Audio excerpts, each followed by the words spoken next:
Hello, welcome to Science Sunday, all of you science lovers. It's great that you're still with us. I hope all of you have gotten your vaccines. I think the vaccination program is open to everybody.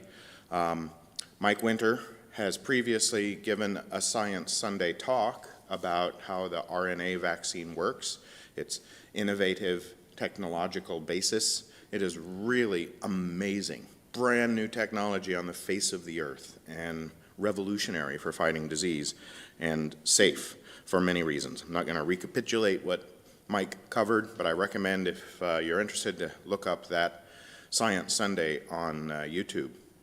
In any case, I hope you all are either vaccinated or have your vaccinations scheduled.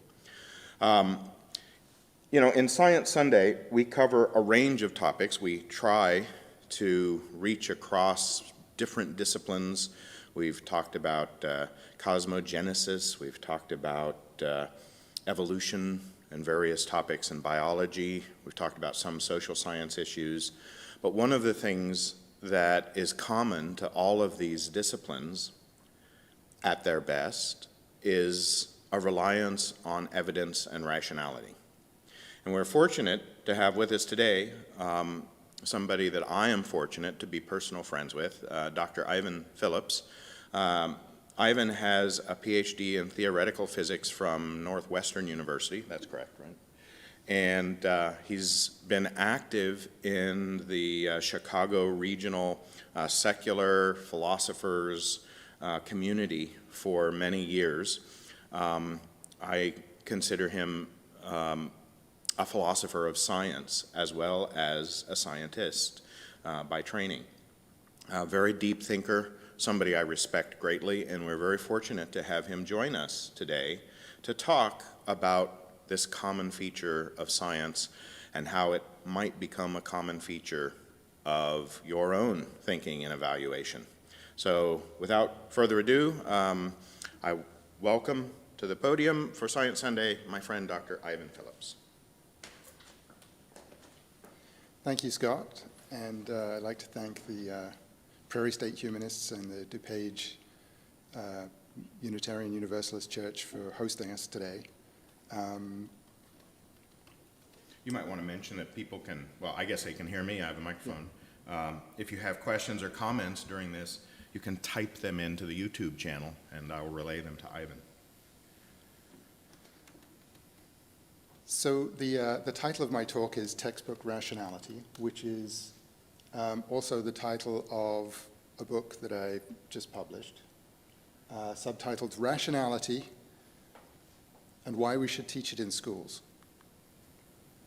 And the book is inspired by my own experience as a trained scientist, passionate about reasoning, a volunteer in critical thinking and science outreach, discovering my own ignorance about rationality as it's understood in cognitive psychology and behavioral economics and AI. I have a link there for you to the Amazon page for the book. So here's a brief outline of what I'm going to talk about. I'm going to talk about rationality, what it is, and why it's important. I'm going to talk about what we're missing in K-12, especially when it comes to science education. And I'm going to talk about ideal rationality, which I think is one of the concepts that's really missing in this whole picture. And I have some general thoughts about how we might teach rationality in schools. So why is rationality important right now? Well, there's a danger. We're facing what I think of as a rationality catastrophe. The world is getting more complex. The knowledge that we possess in the sciences, for example, is now much larger than can fit in a single human brain. I would estimate that maybe at the very beginning of the 20th century, one physicist might be able to understand all of physics if they had spent enough time and had all the information available in front of them. They could probably fit it into their brain. You know, there's a book about Enrico Fermi that Fermilab's named after, and I believe the book is entitled The Last Man Who Knew Everything. So that seems consistent with your hypothesis. Yeah. I mean, no matter how you measure it, whether it was 1900 or 1930 or wherever you want to put that number, it's now completely different. Today, if you are an expert on experiments at particle colliders, there's areas of particle physics that you're probably not really qualified in because the field is so big. So if that's just particle physics, high energy theory, imagine what it's like when you talk about physics in general, or the sciences in general, or economics, or history. Human knowledge is vast, but we still have the same small primate brain that's trying to understand it. And in order to sort that information, we need rationality. So it's partly this crisis is due to the fact that knowledge is expanding faster than our brains, but it's also that we have the internet, there's lots more disinformation and false information proliferating out there, and information is being weaponized to use against us. This happens even in mundane circumstances, like marketing can be a good thing, right? Somebody has a great product, they want to sell it, so they convey to you information about why you should use it and want to convince you to do that. But not every product is great, right? So there are companies that are trying to manipulate the information that you receive. There are political organizations that want to do it, or special interests. And we have only so much time and so many brain cells to be able to deal with this. And it's important because democracy requires rational engagement. And today, on more topics than ever before, in order to decide how to vote today, you really need to be thinking about demographics and economics and global climate change and biology and epidemiology. All of these things are things that we need to be rational about in order to decide just who to vote for. The other issue that we face is, or the other reason why rationality is so important right now is that there's a great opportunity, as I see it. Schools currently do not teach rationality. And if they did, we might be able to make a huge positive impact in a relatively short period of time. So I'm thinking here about maybe just a generation away, we could be thinking about rationality very differently.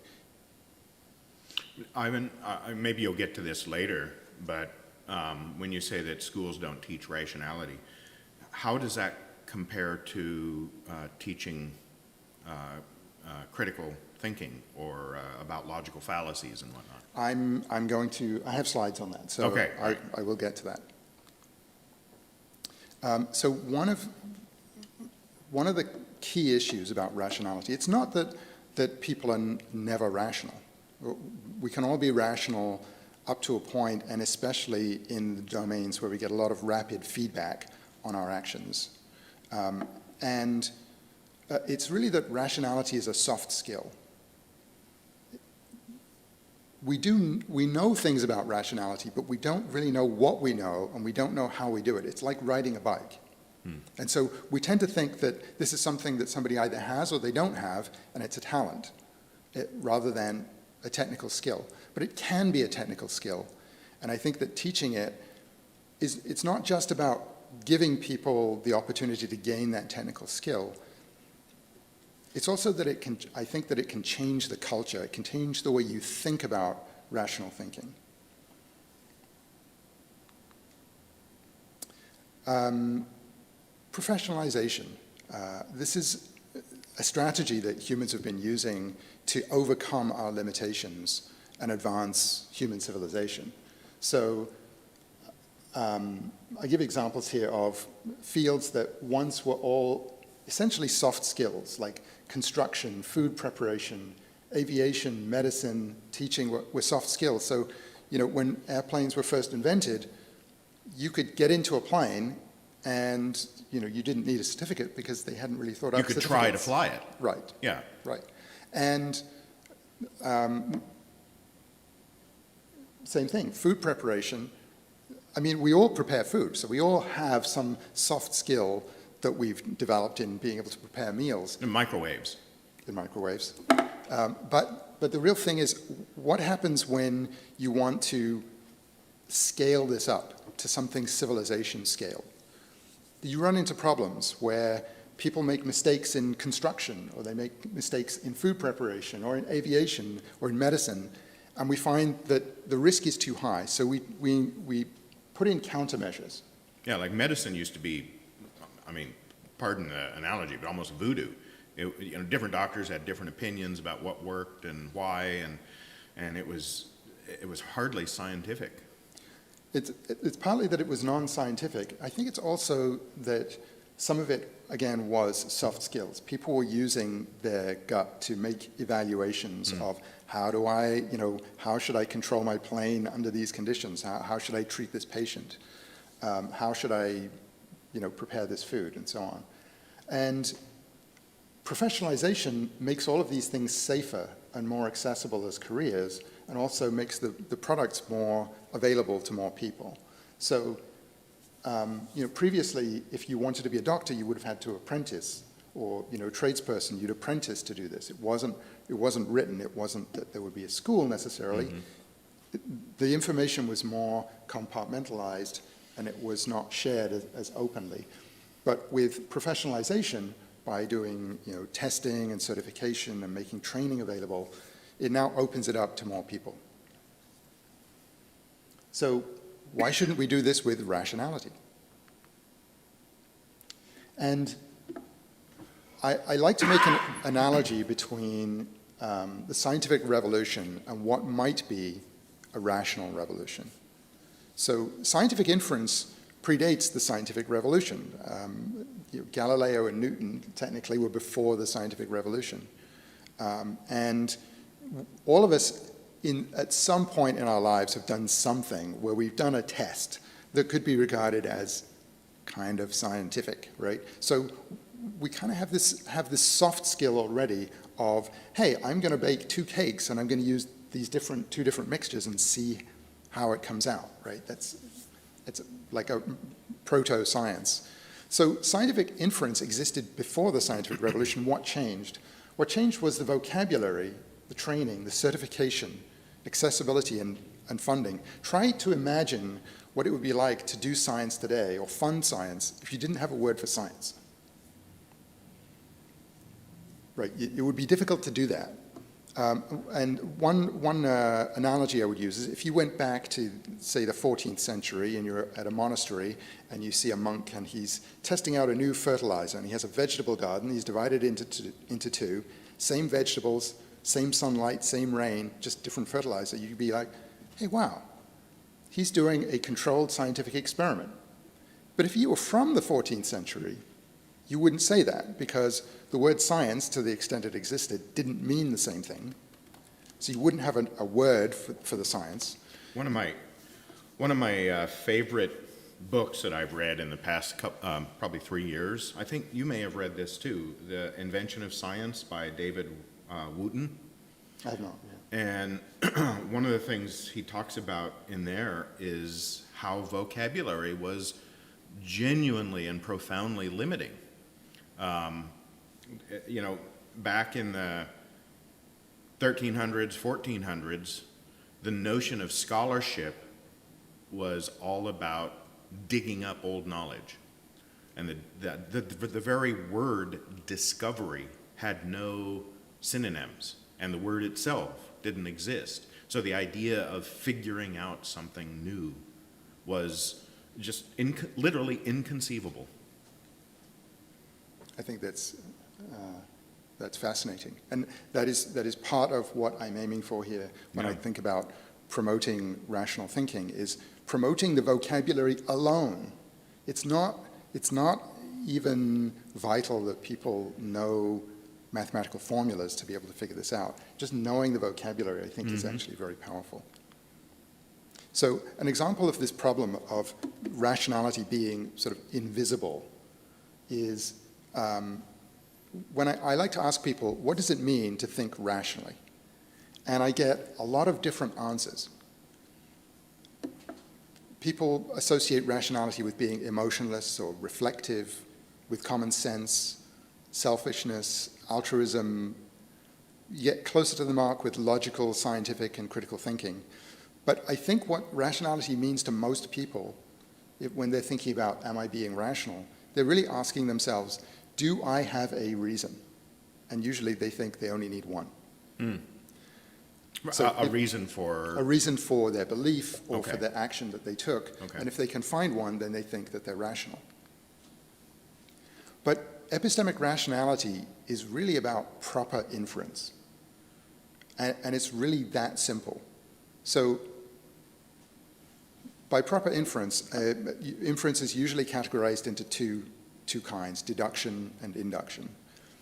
Deduction, making a deductive inference, is about following general rules to get to specifics. So if you learn the general rules of Chutes and Ladders, a board game, for example, and you're asking questions like, what move must I make given these conditions?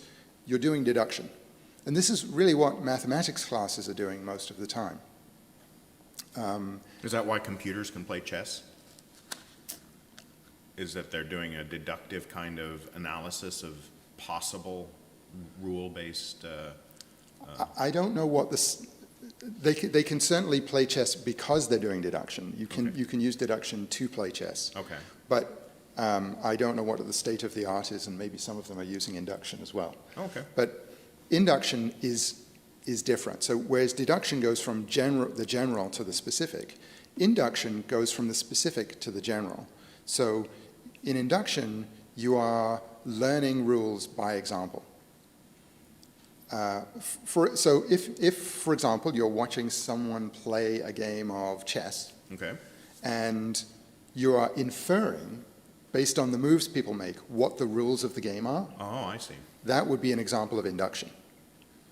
Deduction is reading the rules and then obeying those rules.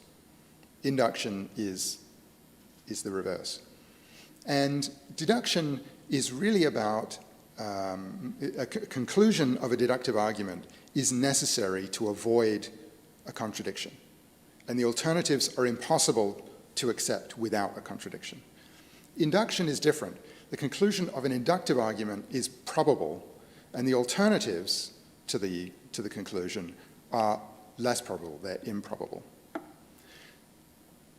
Now, science is mostly inductive, in the sense that what scientists are doing is they are watching nature play a game, and then from nature's moves, figure out what the rules of the game are. That's beautiful. That's a beautiful way of looking at it. But what I'm going to argue is that induction is largely missing from K-12 education. That there are people that study induction, there are people that do study rationality, but it tends to be siloed into some fairly narrow domains. You know, I'm thinking about some of the science classes I took. I don't know if I can remember all the way back to primary school, but I think most of the science education in the early years was about trying to achieve the textbook goal of an experiment. You know, it's like, do this, and if you don't obtain this as your outcome, then you've done something wrong. So in that regard, it seemed more like deduction, which it was rule-based. Follow this rule correctly, and this is the outcome you can expect. Yes. I mean, a lot of science is deductive. Deduction, I'm not going to get into this, but deduction, in order to do induction, you need deduction. Okay.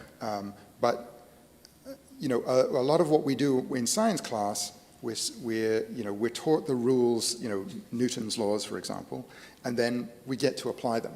Well, we're taught the general rules, and then we're applying them. That's deduction. But what scientists do, where like the rubber meets the road, really, is going in reverse, like doing the experiment and figuring out what the rules are. Okay. So ways that science, I think, fails to teach induction. What science teaches typically is something like this flowchart, Maybe we can zoom in on this chart here for a second. Thank you. Probably everybody's seen it in school in science class. It's really the idea that we're going to identify the problem, gather some data, devise a new hypothesis, then we'll run an experimental test of the hypothesis. And if it fails the test, then we're going to go back and come up with a new hypothesis. And in either case, we're going to report the results. And this does capture something of the ethos of what scientists are trying to do. They're trying to subject their ideas to experimental test, and they're being open about it, and they are throwing away hypotheses if they fail the test. And being honest about the results regardless. Yes. Right. The problem is, what we usually don't teach is, what is a test? And there may be some schools will use some statistical criteria maybe for what a test is, but I don't think enough attention is paid to it. And when we look at examples of famous experiments, most of those experiments are experiments where the conclusion, you know which theory wins just using your gut. You can just look at the data and you just know it. And I chose one example here, Arthur Eddington's experiment that showed Albert Einstein's 1915 general theory of relativity was better than Newton's theory of gravity. And it's a beautiful experiment. The idea is in Einstein's theory, light will be curved through a gravitational field more than it will be in the Newtonian picture. And so you can take a photograph, if you can take a photo of a star field with no heavy object in the way, and then do the same with a heavy object, then you should be able to see a difference.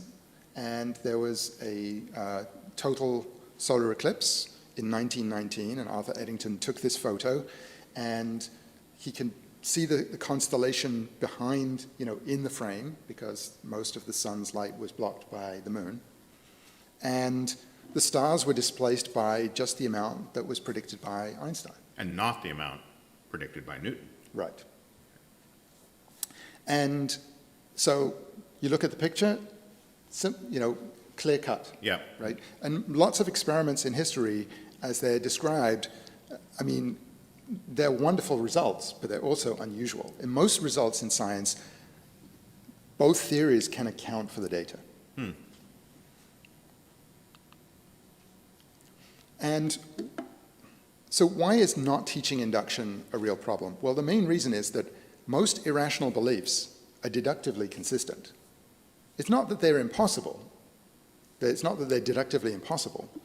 It's that they're actually inductively improbable.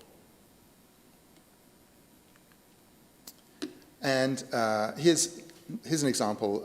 This is a list of paranormal beliefs that was, and this is a survey that the Center for Inquiry did on how much people believe in these claims. Maybe we can zoom in on this as well.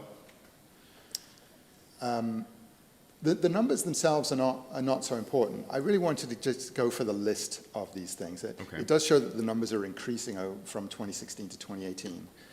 But it's ancient advanced civilizations such as Atlantis once existed.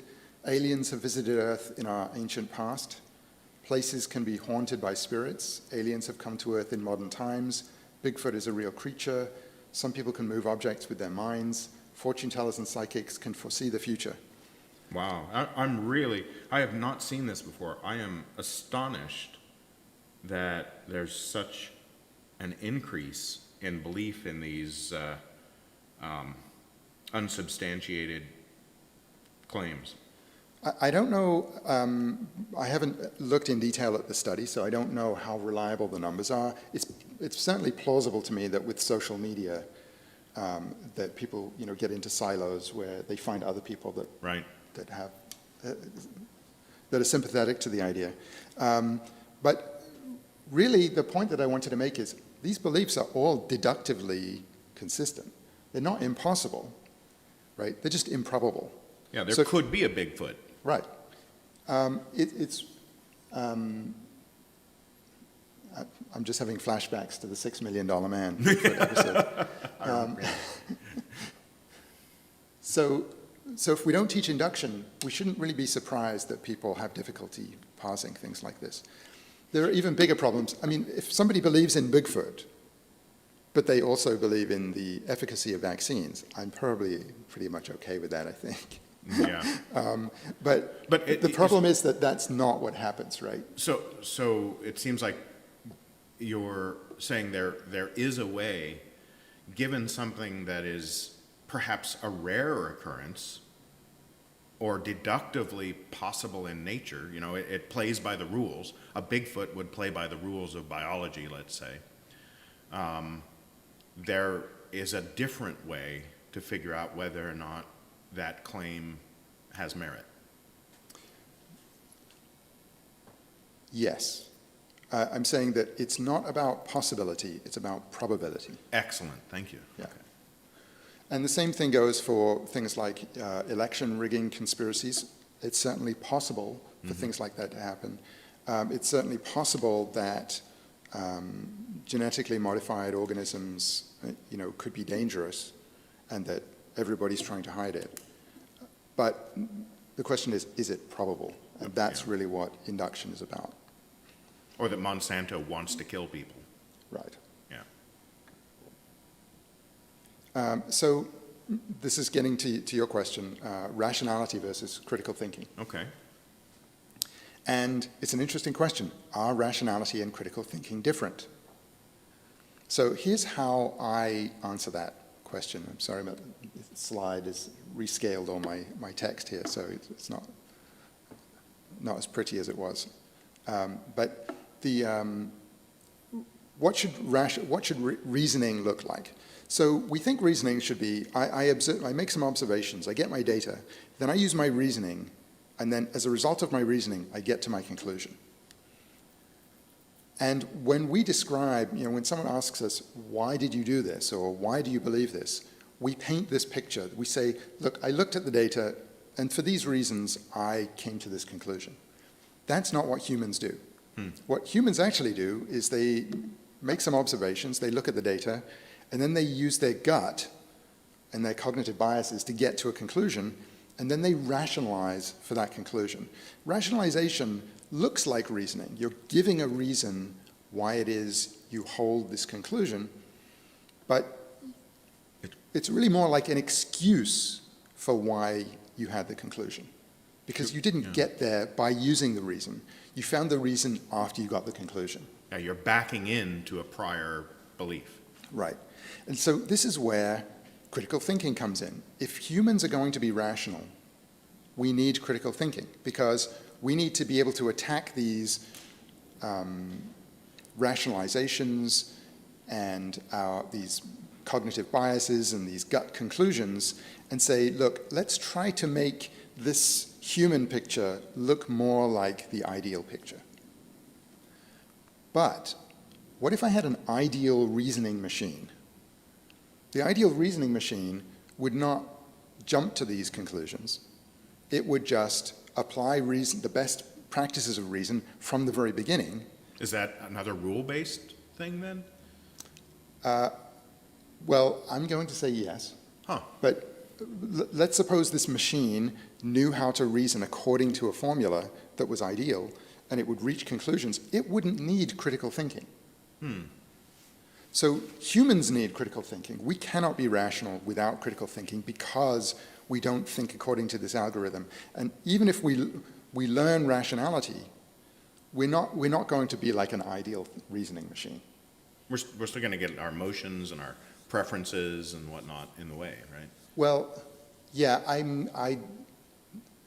don't want to be dismissive of emotions, because I think there's a lot of people think that being rational means being emotionless. Oh, I see.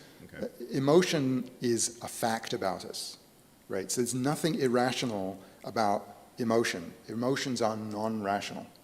What's irrational is if your emotions cause you to make an improper inference, right? So, for example, my emotions tell me chocolate is delicious and extremely valuable. If I, as a result of this, conclude that eating large quantities of chocolate is healthy, that might be irrational. Okay. right? Because I'm turning my emotions into an inference. Well, the same thing. I don't like spiders. If I conclude that house spiders are likely to be deadly in Illinois, then I would be being irrational.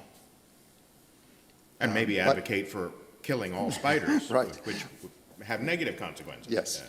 So those, if I reach a faulty conclusion that doesn't follow because of my emotions, that will be irrational. But the emotions themselves are not irrational. Or rational, they're just emotions. They're, right. In the same way, the example I like to give is using the word grammatical and ungrammatical. If I'm constructing a sentence correctly, I'm being grammatical. If I construct a sentence incorrectly, I'm being ungrammatical. But if I'm eating a sandwich, I'm being non-grammatical. Right. Right. Or you can construct a grammatically correct statement that is nonsensical. You know, aliens stole my peanut butter elephant. Right? I think by the strict terms of grammar, though, that might still be grammatical. Well, my point is it is grammatical. Yes.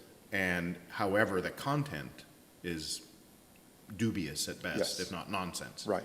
Yeah. But I'm just using this as an analogy for people that look at the strict binary, because when people look at Mr. Spock in Star Trek, and Mr. Spock looks at, Kirk or the rest of the crew having emotions, and he goes, that's irrational. Well, is it? Right. It's not really that. And then, of course, the audience is trying to figure out, why is it that Kirk wins, right? Kirk, it strikes this balance between Spock and McCoy, and he seems to win, right? So there's something going on there. And really what's going on is that Spock actually holds certain values, which are not rational. Right, you can't get to those values from rationality. Right. Yeah, not saying they're irrational, that just the term rationality doesn't apply to every experience. Right. Or rationality is a term, rational and irrational are terms that apply to making inferences. If you're not making an inference, those terms don't apply. It's Excellent. non-rational. Thank you. Yeah. So this is a diagram from my book that describes what I think is missing from traditional critical thinking that would be added if we added ideal rationality. So it's not that there's anything wrong with what critical thinking is teaching. I'm just saying that it's not complete and it's missing something important. So critical thinking talks about best practices, science culture and debating and fairness and study habits. Biases, yeah. Well, actually, typically what I find in most books on critical thinking is talk about logical fallacies. Well, logical fallacies are fallacies of deductive reasoning.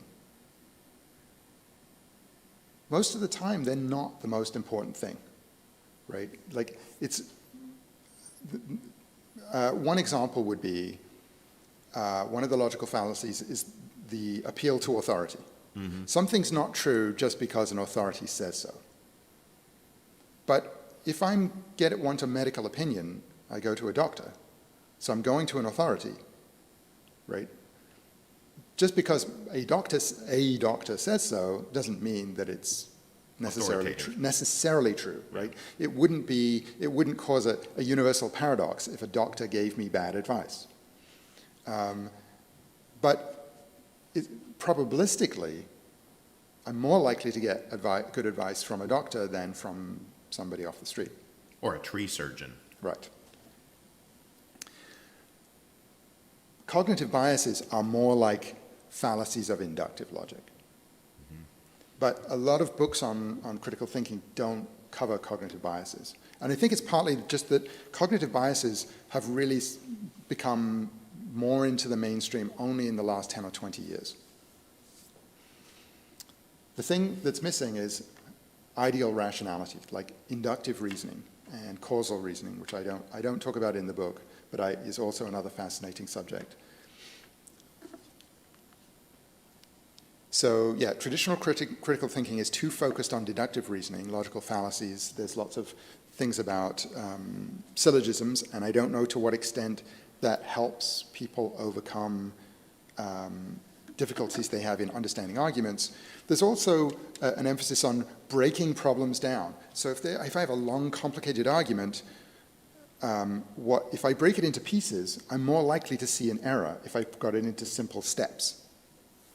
Well, if I don't know how to properly reason, like at an atomic level, like what is the simplest way, what does a fundamental step in inductive reasoning look like? I can break it down all I like, and I still won't get the right answer.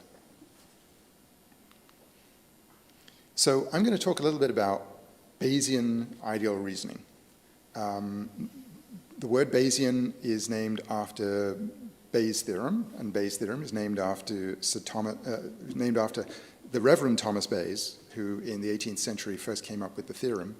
And the theorem tells us how we should update our confidence in our theories in light of new evidence. Now, this is like a really amazing thing to know, right?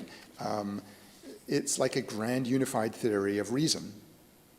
And Bayesian reasoning is a plausible candidate for gold standard of rationality. That's certainly up for debate. There's this whole idea of orthodox Bayesianism, where there are some people who are kind of fundamentalist about this idea about Bayesian reasoning being the only way to reason. I don't think it's important to be orthodox in that way. I think more that if you learn Bayesian reasoning, it makes the alternatives easier to understand.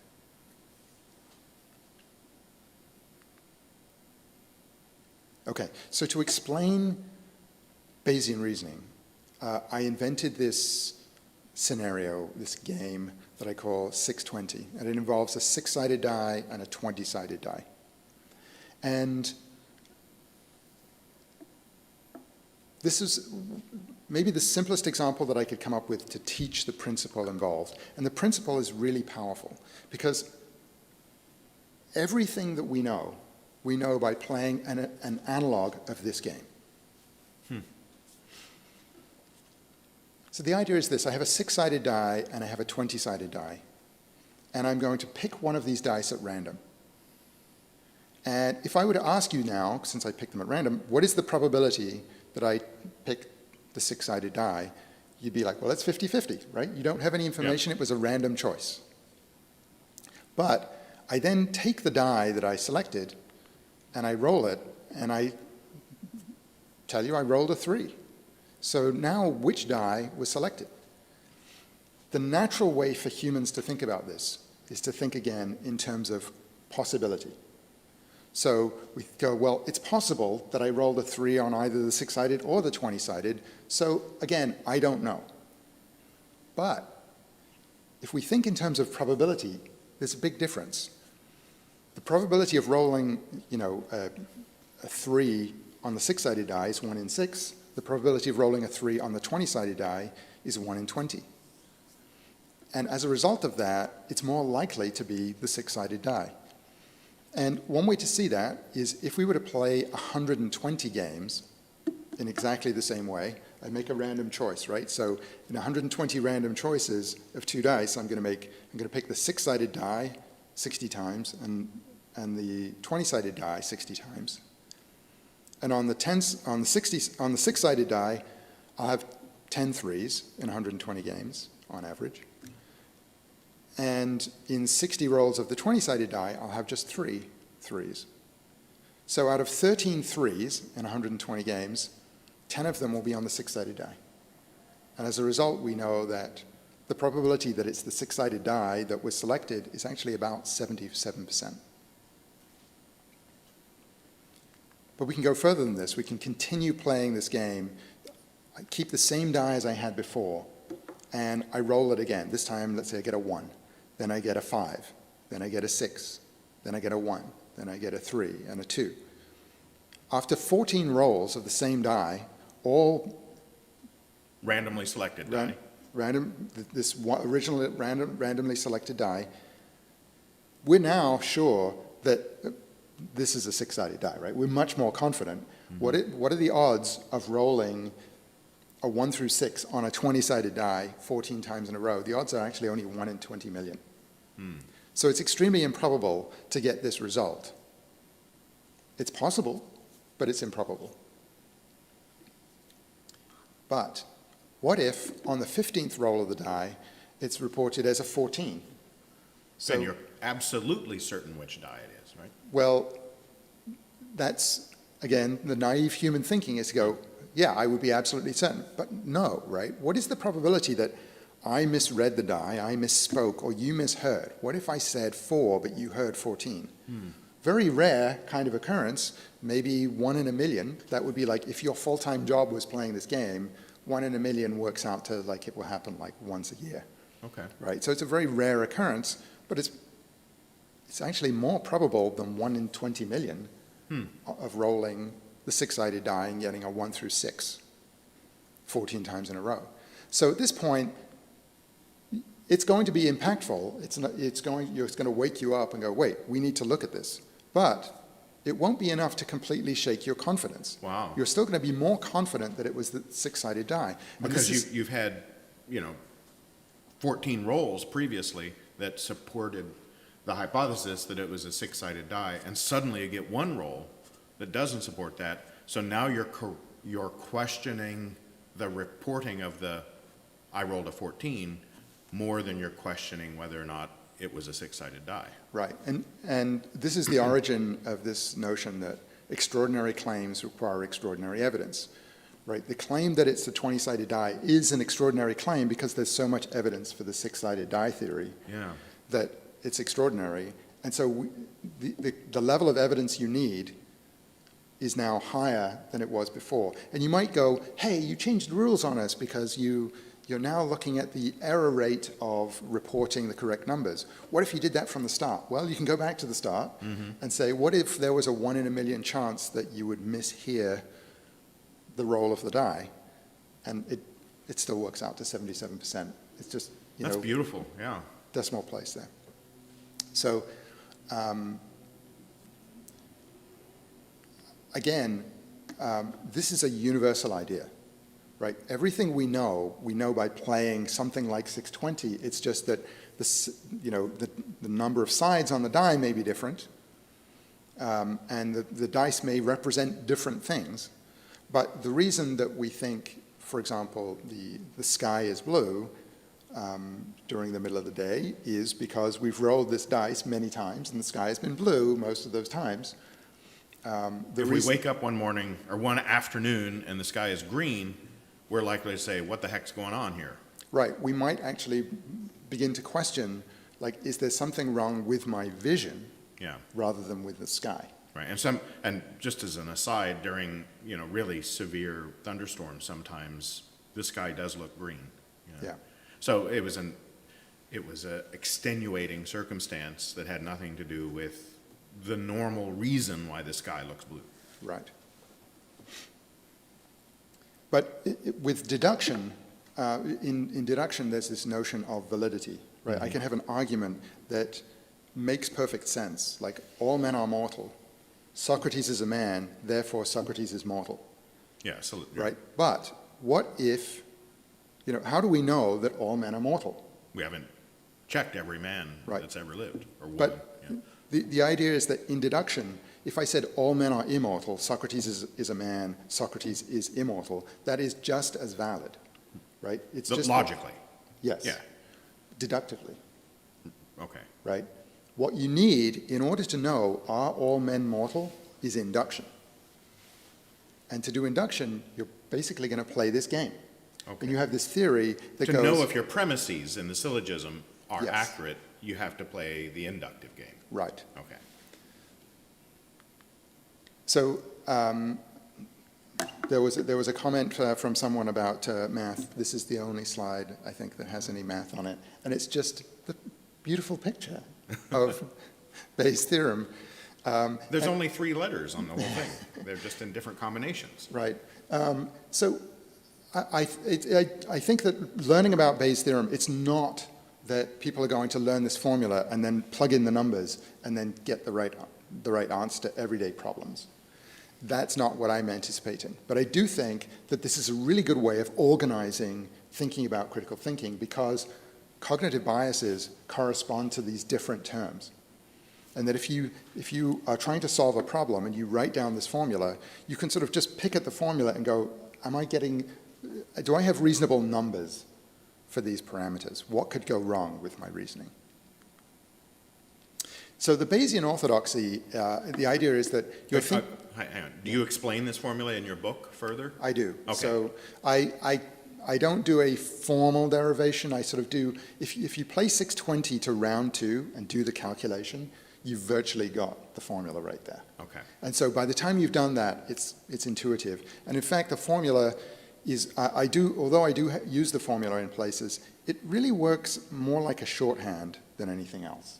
Like, it's not like you have to derive it, or, I mean, I do put in numbers here and there, but It's the concept of, so you and I have talked a little bit about this in the past, and one of the ideas I've thrown to you is the notion that Bayesian reasoning implies a kind of memory of prior results, whereas in other sorts of induction, deciding what, I saw a strange light in the sky, that must be a UFO, right? Well, if you consider all the times you've seen lights in the sky in the past, and they've been airplanes or helicopters or meteors or so on and so forth, satellites even, it presumes that you've got some kind of prior experience or prior evidence that then should factor in to any new roll of the dice, any new experience. right. So you may have heard about crisis in a lot of medical or psychology research, where the standard of publication was having a p-value of 0.05, meaning that Right. the probability that you would get this result just by random luck is less than 5%. Right. And that was regarded as a standard. But the thing is that if I do something, if I take some pictures, I'm trying to see if I can take a picture of someone levitating off the ground, and somehow I get a picture of someone that appears to be them off the ground, and I go, well, look, the odds of this happening is only 1%. Mm-hmm. You don't then believe that the person levitated, right? Why? Because you already have so much evidence before that people cannot levitate, Right. that it doesn't matter that you started your experiment from scratch and said the odds in this experiment are this. Yeah, So, you never start, well, you rarely start from to paraphrase Steven Pinker and others, a blank slate, right? right.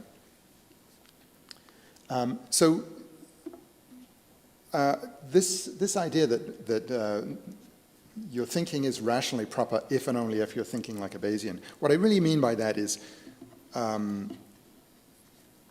everybody knows how to think rationally to some degree, right?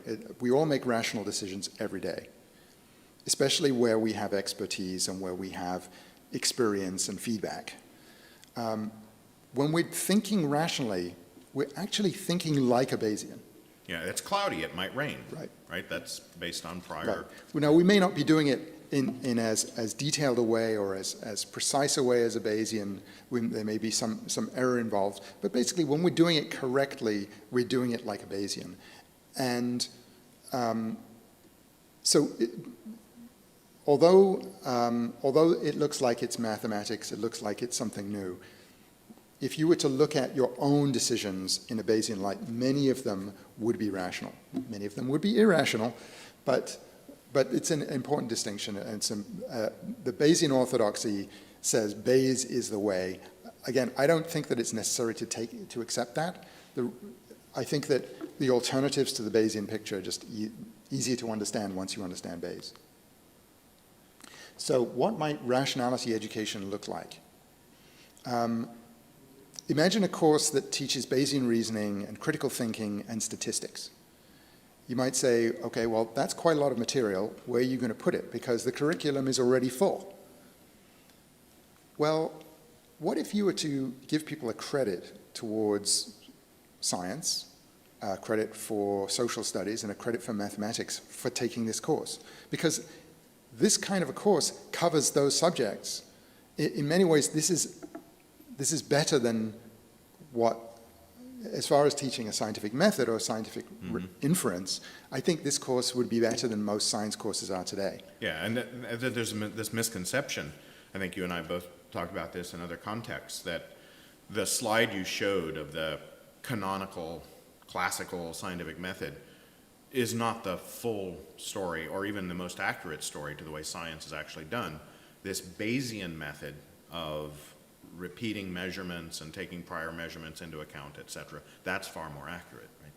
It is more accurate, but I would say that one of the things that I found surprising when I learned about this, I mean, so I was a theoretician rather than an experimentalist.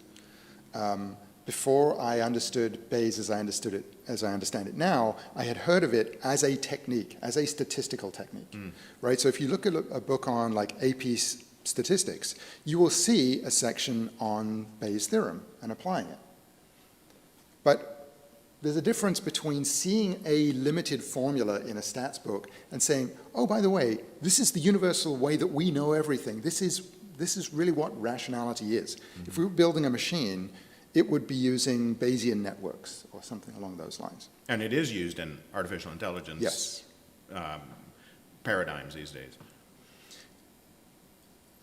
Yeah, and social, I mean, a lot of cognitive biases are uncovered through these psychological experiments, which are themselves fascinating. They're really, I think they're really interesting and fascinating material.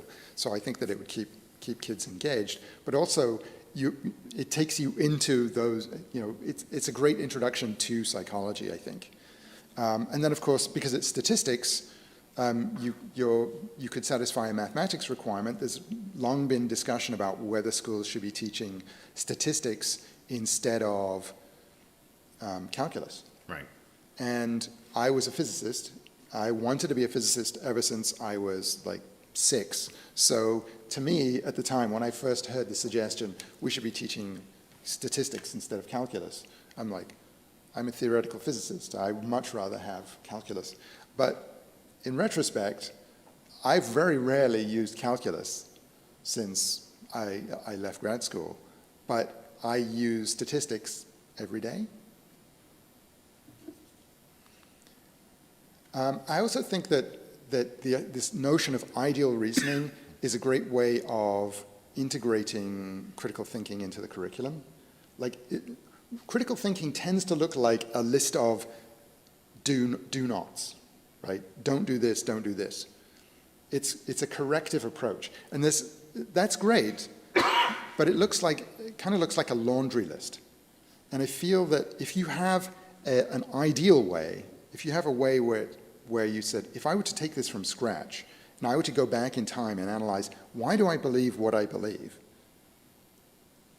And I wanted to reconstruct it. What I would do is, repeatedly apply Bayes' theorem to all the experiences that I've had. I'd sort of replay my experiences.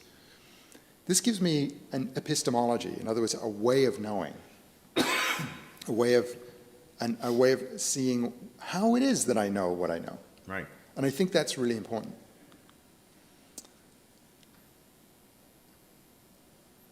I'm going to talk briefly about how this affects science education. I know I only have just a couple more minutes. You can go probably a couple minutes over, too, if you'd like. Okay. Evolutionary biology versus intelligent design. And why is evolutionary biology true and design not true? By true here, I mean probable, because that's the only thing that we ever get is likelihood. Probably. Well, we'd have to go back to the dice game, the 620 game.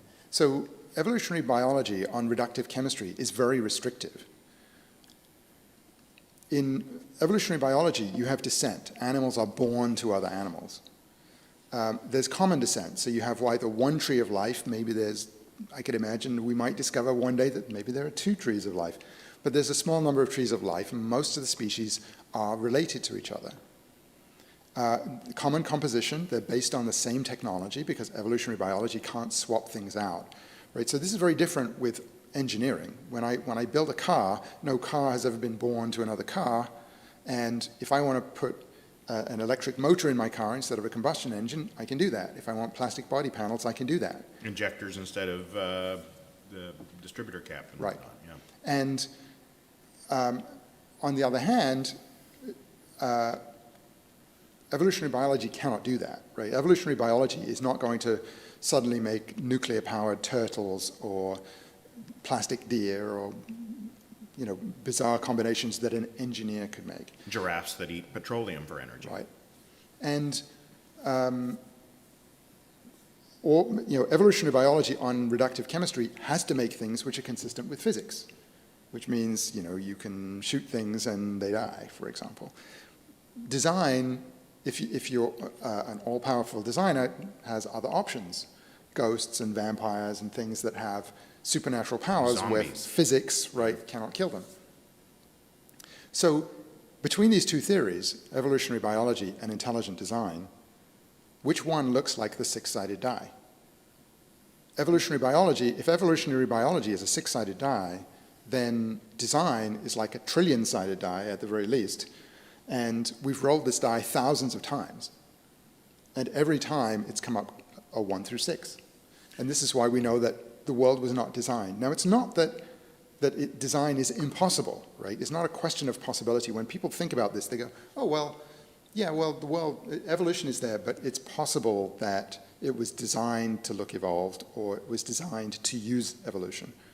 Well, yeah, that's possible. It's possible that a designer could have done that. You could have rolled a 1 through 6 thousands of times on a trillion-sided die. You're saying that a designer would have had far more latitude for creativity than we notice in the evolved world. Right. And what we tend to do when we think about this is not think about all those other possibilities that a designer could have done. Instead, we tend to be fixated on, well, I need to shoehorn the design theory into the data that I've got, like what sliver of possibility is left. Yeah. And then come up with an explanation for why that small sliver is the only one we see. Right. So a quick talk about potential objections to my education idea. One is, what evidence do we have that teaching rationality would work? Well, critical thinking, we believe, works. There are studies that show that it's at least somewhat effective. I think it's almost unthinkable to say that we're not going to teach people how to think rationally or what rationality is,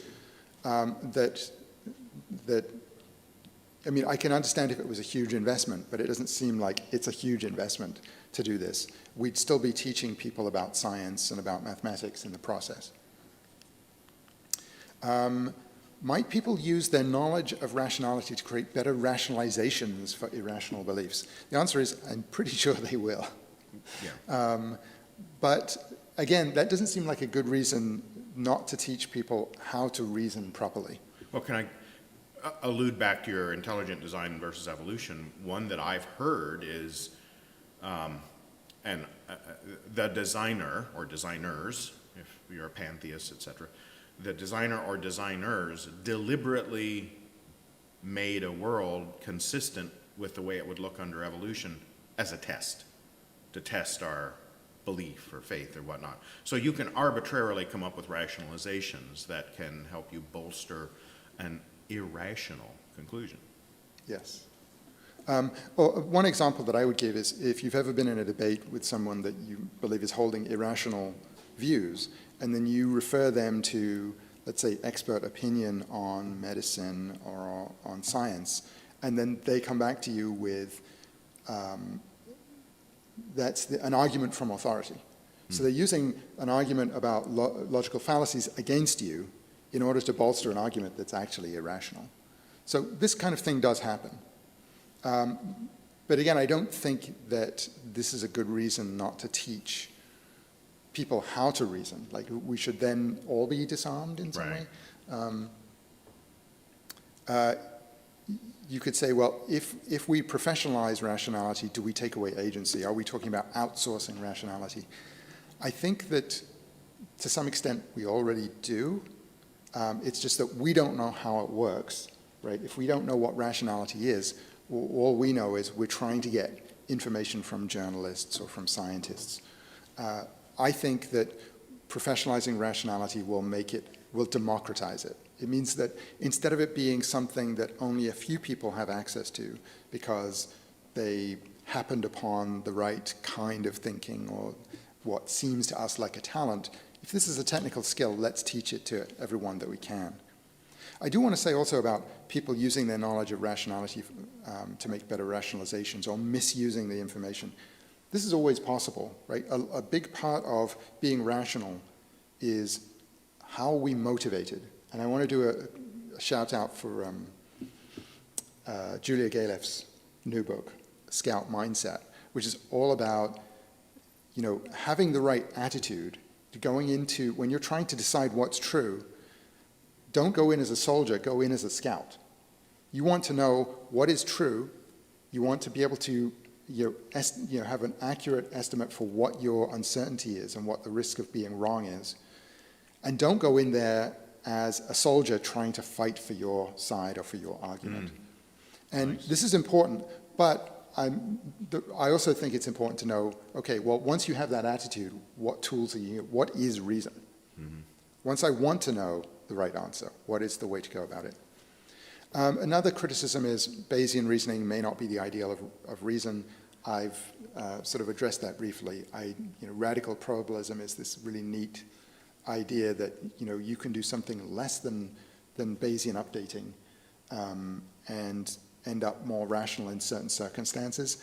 My own view is that when I looked at that, I thought that could be subsumed under Bayesian reasoning. But in order to understand something like radical probabilism, you kind of need to start from Bayesian reasoning. So it's just like there are lots of things that we teach in high school which are a little bit maybe dumbed down in some way, but they give you the starting point, the stepping stone. So a rational future, high school and college courses, adult corporate training, a workforce trained in the basics of epistemic rationality, trained as both consumers and inventors of technology, because we're going to have browser plugins, we're going to have new cultural institutions to help us reason. Either that or we'll go extinct. And we need to train people to know how to use this and how to build this. We'll have a world where rational has a clear and distinct meaning and not simply, I can find at least one reason for my belief. And then there might be new industries. Imagine, you were talking earlier about scientists not knowing about aerosolization and how this information, it was like common knowledge passed from one scientist to another, and they sort of built on common knowledge that wasn't really on firm ground. Or a lot of what you do as a scientist is reading papers to try and figure out what do we know and where is our knowledge weakest. What if we created a database of Bayesian inference, of the strengths of the inference of what we knew, and we essentially mapped out what we know and why we know it?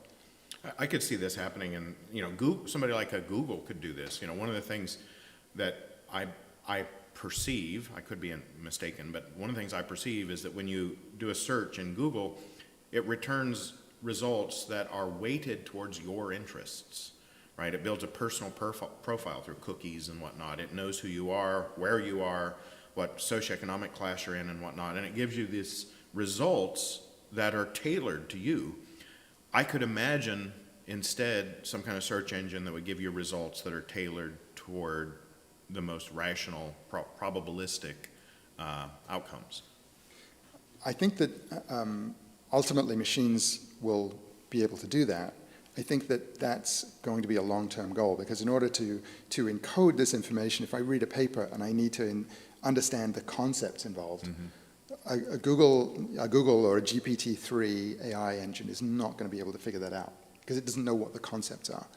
But we could have a workforce of people that encodes information like this to tame this beast of information and then get information out. So we could have rationality professionals, right, that do this, that encode information so it becomes more accessible and more So useful. when I did a Google search for Bigfoot, I might get a result that says, nearly every claim of a Bigfoot sighting that's ever been made has been found to be dubious, incorrect, or a hoax. Right? I mean, just something that says, so that it doesn't just show you, oh, look, I searched for the internet for Bigfoot and I've got 500 results, Right. So my book covers pretty much all of this, and has the technical parts in it, and also a chapter on critical thinking in general and how to make rational assessments about, news articles and so on that you see. And that's my presentation. It's available exclusively on Amazon, is that correct? Right now, it's on Amazon, and it should be available in bookstores, I hope, beginning next week. You should be able to order it at a bookstore. Great. Thank you so much, Ivan. This has been genuinely illuminating. Thank you. Thank you. Thank you to you all for tuning in. And Mike and I have decided we will continue Science Sundays in some form through the summer. Check our meetup page and the church newsletter for more information as it develops. So, thank you all.